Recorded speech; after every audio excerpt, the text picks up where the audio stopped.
I'm Pat Doris. Welcome to The Story. We're starting out tonight with a problem that I think highlights the lowest of the lowlifes on this planet. People who steal from the poor. People who steal from the card that holds money that the victims need for food. It's ridiculous, and it's our big story.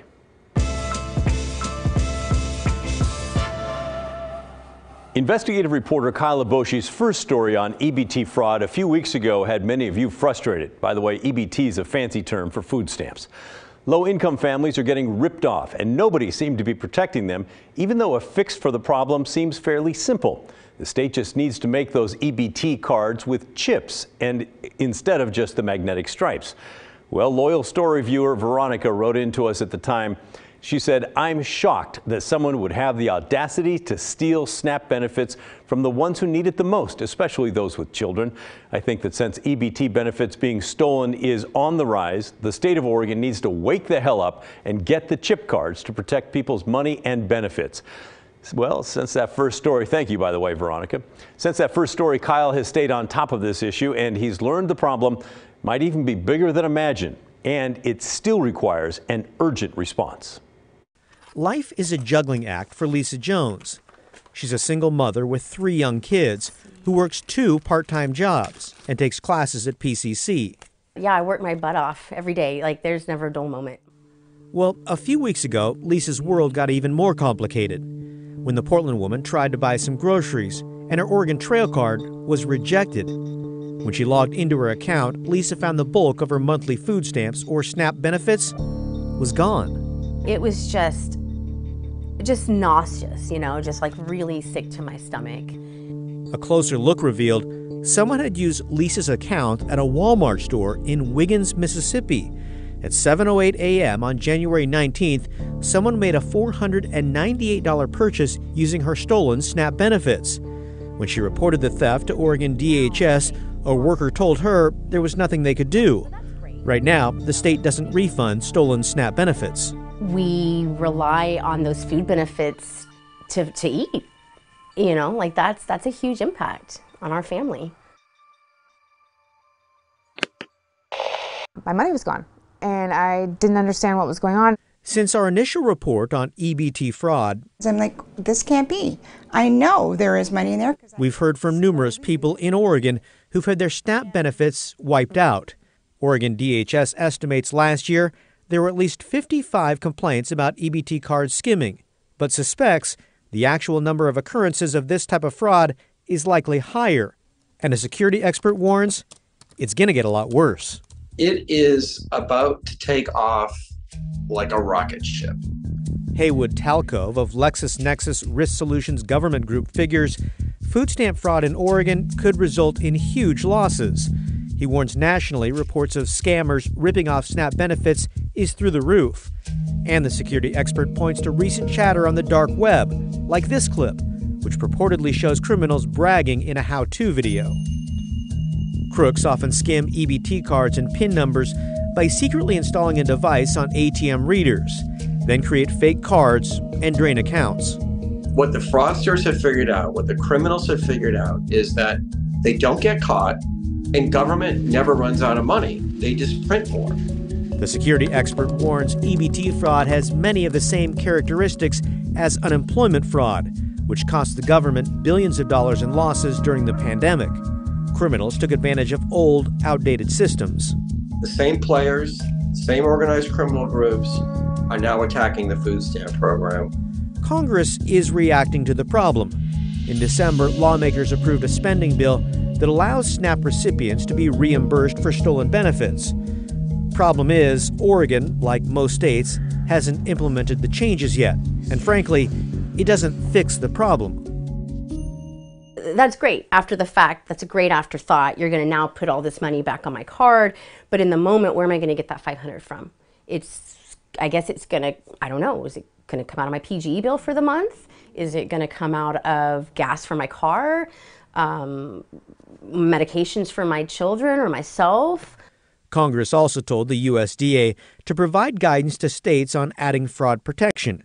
Currently, EBT recipients don't have the same security technology as everybody else using the banking system. Those suspicious out-of-state purchases seem to go unnoticed, And EBT cards don't have a chip to avoid skimming. They just have the old magnetic stripe, making them ripe for fraud. This is millions and millions and millions of dollars nationwide of our taxpayers' money that is getting taken. And you can't pay for a little chip card? Advocates applaud Congress. And look, the changes are good, but they've got to happen quickly. Low-income families are literally being robbed of their food money as we speak. States should be moving on this now, today, like last year. Like that cannot be stated strongly enough. Victoria Negus is with the Massachusetts Law Reform Institute. The nonprofit filed a class action lawsuit in that state on behalf of EBT recipients who had benefits stolen. Because for most victims, like Lisa, there is no recourse. The food stamp benefits are gone. They could be stolen again, and families need to eat. I'm losing sleep over it. It's making me nauseous. I'm not able to focus on my stuff. I'm a student. I'm a part-time student. I work part-time, and I'm a mom of 3, And it's just kept me really distracted and keeps me up at night, worried sick. Kyle joins me now. It's so frustrating to hear about this. How does that first woman, how'd she put food on her table? Yeah, and we talk about real world consequences. This is an example of it. I mean, she explained how it may mean the difference between putting gas in the car or getting meds for the kids. They don't have the money because of the fact that fraudsters have wiped out the SNAP benefits. Yeah, and they obviously need it. They qualify it or they wouldn't be getting it. What's DHS going to do about this, and more importantly, when? Yeah, that is a good question. And it certainly appears that Oregon DHS is basically waiting for the feds or USDA for guidance. In fact, I got an email today from a spokesperson from DHS who said, "We are committed to doing everything we can to protect people with EBT cards from fraud and are researching and analyzing this issue, including consulting with our partners at the USDA to urgently identify new strategies we can use to protect EBT card holders in Oregon from card skimming fraud." But as we pointed out in this story, I mean, that needs to happen yesterday. Absolutely. That's exactly the word I was going to say. Come on, quit studying, let's go. How widespread is this? Yeah, so it's interesting. We've just been hearing about this in the past few months. Other states, this has been going on for about 6 months, and the numbers elsewhere, it's truly staggering. Oregon DHS says, listen, we don't actually track this type of EBT skimming fraud. They're going to now after some of our reporting. The thing that really concerns me here, Pat, is the number of people that are vulnerable. So Oregon, roughly 700,000 people rely on food stamp or SNAP benefits. That's 1 in 6 Oregonians. Wow. And you think about that, if the fraudsters continue to do this at a greater rate, there could be a lot of people that may not have food on the table. And you also think as taxpayers, if this money isn't going to those who truly need it, it's going elsewhere. That's not a good use of our money. Absolutely. Yeah. Well, thanks for bringing this to us, Kyle, and I'm sure you'll stay on top of it. A black Oregon lawmaker is expressing concern tonight after being pulled over by Oregon State Police twice in the span of 3 days. Representative Travis Nelson posted a video on Twitter showing part of the second traffic stop, which has now been viewed more than 150,000 times. Nelson told KGW News that in one case he was speeding and in the other he had a hand on his phone, but he's still worried that race played a role in why he was pulled over. Brian Clerkley talked to the lawmaker in an interview that you'll see only here on KGW TV.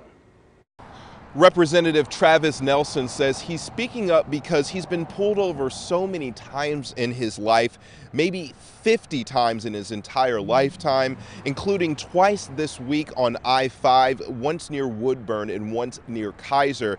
He says he thinks he was profiled because a lot of the white legislators he spoke with say that they rarely get pulled over. Oh, after getting stopped last night, for the second time this week, I posted a little video saying something along the lines of, hey, what a way to start Black History Month. In a video posted to Twitter, Representative Travis Nelson detailed being pulled over for the second time in a week. He says when you're black in Oregon, it's easy to stick out, which can sometimes result in situations like this. He was stopped once on Monday coming back to Portland from Salem, and then again on Wednesday by the Oregon State Police. Both the officers were nice to me. We had pleasant interactions. There was nothing bad that happened to me as a result of these stops.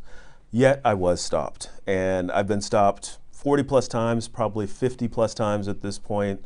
And while I don't know that my race was the reason that they pulled me over, I do believe that unconscious bias is real. I asked Representative Nelson if he knew of anything he was doing to warrant getting pulled over. On Monday, the officer said he pulled me over because I strayed from my lane and because I was going 76 on I-5 going north. On Wednesday, the officer said he pulled me over because I had my phone in my hand. Nelson went on to explain the situation on Monday. On Monday, I recall having my cruise set to, I think, about 9 or 10 over the speed limit. I thought it was enough to where I wouldn't get pulled over, and I don't recall veering from my lane. And then Wednesday, Nelson says he was getting on a virtual meeting as he was leaving Salem. As I was getting on I-5, there was issues with the virtual meeting. I had my camera up on my holder on my dash, pulled it down to get back into the meeting, and while I was getting back on the meeting, the officer stopped me. None of the stops resulted in a ticket. Nelson thinks the police saw him as suspicious and wanted to pull him over. In 2021, a state commission found that Oregon State Police did disproportionately issue citations to people of color compared to white drivers over the year they studied. Researchers at the time recommended additional training for state police troopers. He says he talked to a lot of white counterparts who have rarely been pulled over. He wanted to speak out for this reason. I also wanted to speak out for all those people, all those black men who are getting, maybe it's not in Portland, but maybe it's when they leave Portland and they're either getting harassed or being deemed as suspicious or are getting pulled over more than their white counterparts would be. In a statement, the Oregon State Police say that they've spoken with Representative Nelson and heard his concerns regarding these stops and the potential for racial bias. And they do take these allegations seriously. They say this week 2 separate state troopers stopped Representative Nelson for violations related to speed, lane use, and using an electronic device while driving. And these incidents are associated with, and the associated videos have been reviewed in detail. And both Representative Nelson and the involved troopers were polite, professional, and courteous during these interactions. In Salem, I'm Bryant Clerkley, KGW News. Up next on the story, in Portland, we often hear about potential solutions to help the homeless crisis, but then nothing is done to make those ideas reality. The Rose City is not alone. Going to city council meetings, and it was like talking and talking and talking, and nothing was changing. But in Longview, Washington, one solution has taken shape. You don't have to freeze. You have a safe place to come back to. We'll show you around when the story returns.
When we talk about homelessness and the crisis that is around all of us in this show, we often focus here in the metro area. But it's not just here. It's an issue all across Oregon.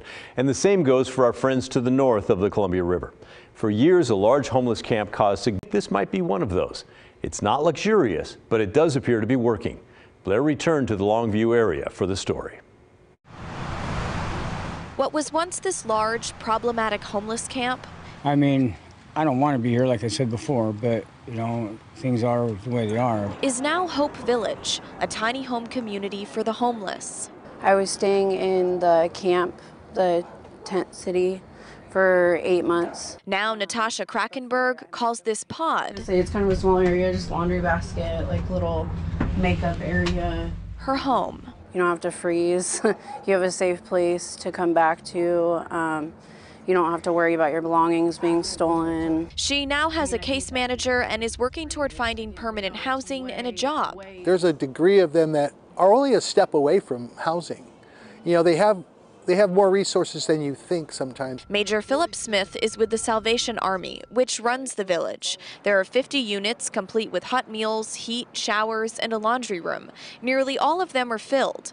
The site has been open for about a month. It was all during a real cold season, so it was life-threatening, and that was the big push for us. Their goal? Moving people into permanent housing within 90 days. An ambitious task for caseworkers like Holly Hillman, who says there's a lack of affordable housing in Longview. There's so many things that go into it. People just think, oh, just house them. No, there's way more. It's a struggle she's faced for years and wonders why it took the city so long to build a village like this. Very frustrating. It was like kicking the can down the road all the time, going to city council meetings, and it was like talking and talking and talking, and nothing was changing. But now there's more than just change. There's a path forward. I see a future in a site that provides hope. I think Hope Village is really fitting. The Salvation Army just gave the city their first month's report. Within 3 weeks, they got one person into permanent housing, and another person is moving into housing this week. In Longview, Blair Best, KGW News. Thanks, Blair. Up next on the story. When the pandemic started, lots of us were tipping a little bit more at our favorite restaurants to try and help out during the hard times. Now, 3 years later, it seems like just about everywhere you go, someone's asking for a tip before they even do any work. Is it getting out of hand? What a study shows about how much people tip here in Portland when the story returns.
It's been standard practice for a long time in the U.S. to leave a tip for restaurant service or for things like haircuts or tattoos, whatever.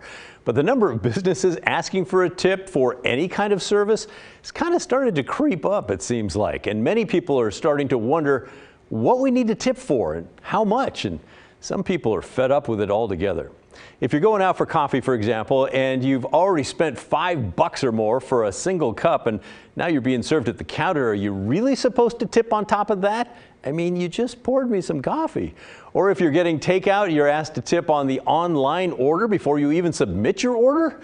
You have no idea if the service is going to be any good or not. It hasn't even happened yet. But many people who work in the service industry do rely on tips to supplement their income. Many states even have a lower minimum wage for employees who regularly do get tipped. Oregon does not, but some do. Employers have to pay servers here in Oregon and other workers at the same minimum wage that everybody else gets. But people opposed to tipping say it should not be the responsibility of the customers to supplement that income. The employer should pay the workers a living wage. When you're faced with a request for a tip, even before you've been served, it can be kind of hard to say no, especially if it's on one of those big screens and everyone's standing around watching. And if your choice is not to tip, well, does that affect the service that you get? A new poll by Pemco Mutual Insurance shows that a majority of Northwest restaurant goers claim that they're average or even generous tippers. The poll asked people in Portland how much they tip. 41% of the people rated themselves as very generous tippers.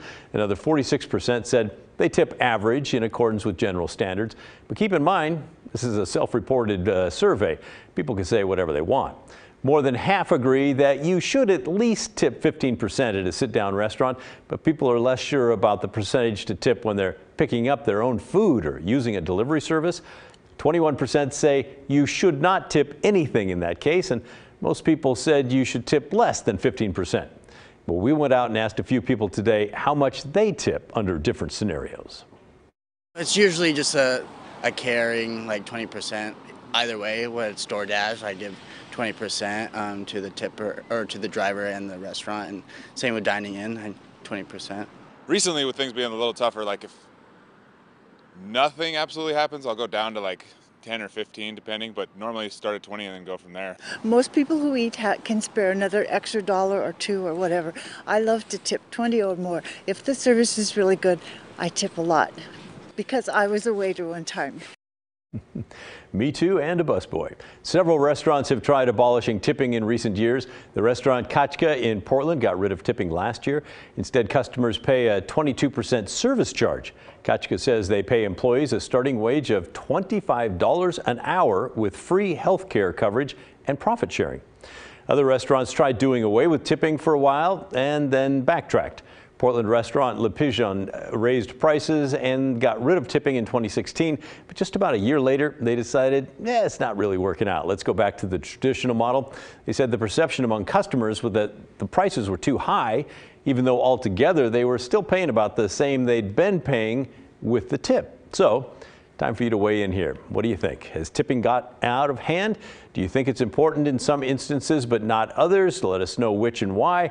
Or should we get rid of the practice altogether and raise prices? We especially want to hear from you if you work now in the service industry or if you run a business where your workers are tipped. Send us your thoughts, will you? The email is thestory@kgw.com, or you can call and leave a good old voicemail, 503-226-5090. In the meantime, keep sending your questions and comments to us here at The Story. We have a fascinating history of Groundhog Day coming up. It stretches back thousands of years. We'll have that when The Story returns.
but above all else, I see a shadow on my stage.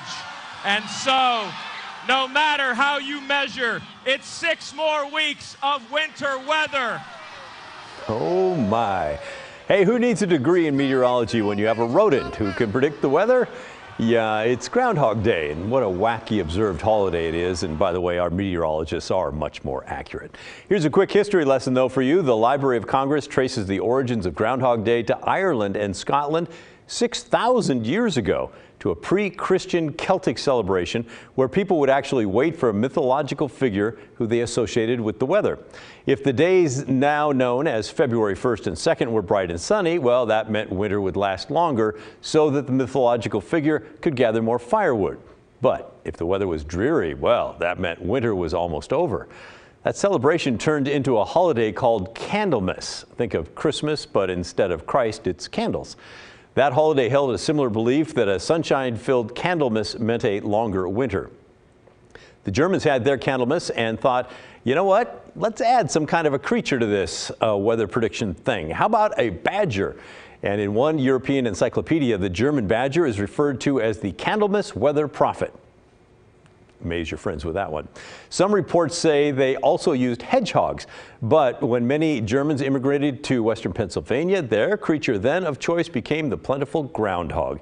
And Phil's legend was born with the original Groundhog Day, which took place, get this, way back in 1886, with the first trip to the famous Gobbler's Knob happening the following year. And if Phil's meteorological abilities don't impress you, what about his larger rodent cousin, the beaver? Stumptown Phil, a beaver at the Oregon Zoo, also called for more winter weather this morning. He waltzed into part of his enclosure and chose, yep, the tree that held the scroll that contains 6 more weeks of winter. So take that for what it's worth. And to be clear, it may not be worth all that much. Last year, Phil predicted an early spring, and then we got a rare April snowstorm. So thanks, Phil. And another fun note, by the way, Bill Murray's famous movie Groundhog Day celebrated its 30th anniversary today. Came out back in 1993. Anyway, that's the end of our show. Thanks so much for watching. And remember, the story, our story, that never ends. I'll see you tomorrow.